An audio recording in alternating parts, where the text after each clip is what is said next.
Welcome to Coach Business. I'm your host and coach, Caryn Gillen. And today we're going to talk about hello, quarter four. Where'd you come from? It is the fourth quarter of the year. For some people, that doesn't really mean much. And for others, it can be terrifying or somewhere in the middle.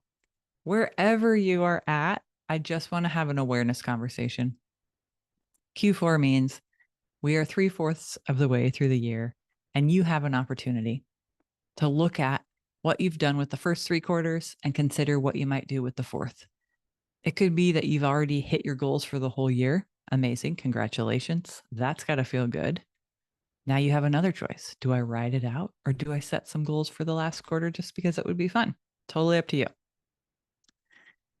What I want to focus on today is that at these moments, it can be a time where you celebrate yourself or it can be a time where you beat yourself up. And I hope that you find ways to celebrate.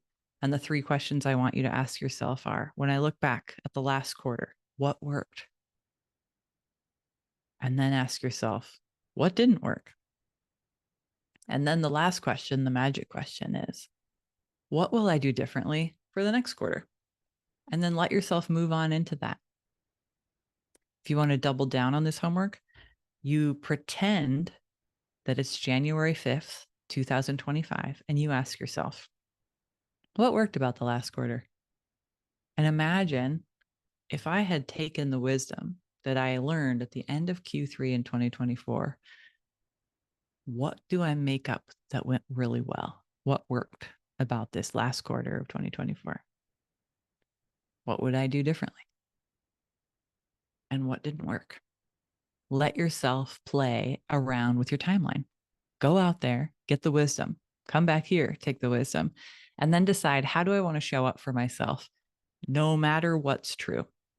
No matter what circumstance has happened, who do I want to be in relationship to myself as I think about the goals that I have, the plans that I've made, and where I'm going?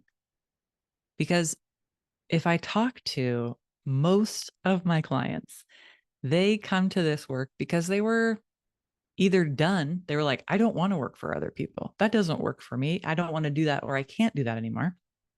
Or I love coaching and I can't see myself doing anything else, right? So all of us are coming to this work because we choose to be here, because there's nowhere else we'd rather be.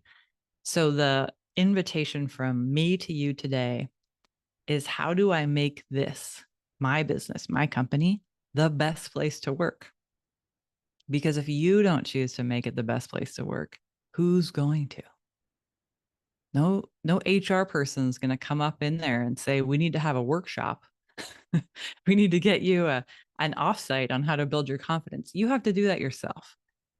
So let yourself be exactly who you are and love exactly what you love, and have the weaknesses that you have and the skill deficits that you have, and really check in, like, what would actually make things better? Not because there's anything wrong with me, but because every company does development. And I'm the kind of company that values development. So I'm going to develop myself. Have fun with it. Do you think that your boss doesn't give you enough days off? What's going on? What's up with that? Do you need to change your policy? Now's the time to change your policy. Do you think that you should have a better health and wellness program? Maybe your business needs to buy your CEO a gym membership. That's great. You can do that. Like, how can you just look at who you are and what you've got going on and say, I have to support myself, so I'm going to do it in a beautiful way, knowing myself as I do, better than anyone else. Okay, so this is just your little Q4 nudge to make everything better because you can, because no one else is going to do it for you. You can hire every coach, you can do every conference, you can do all the things, and no one's going to show up to do the hard work of making your place of work better for you. It always ends with you. So get out there and do it. And don't forget to leave me a written review. Thank you. Have a good day. Enjoy your Q4.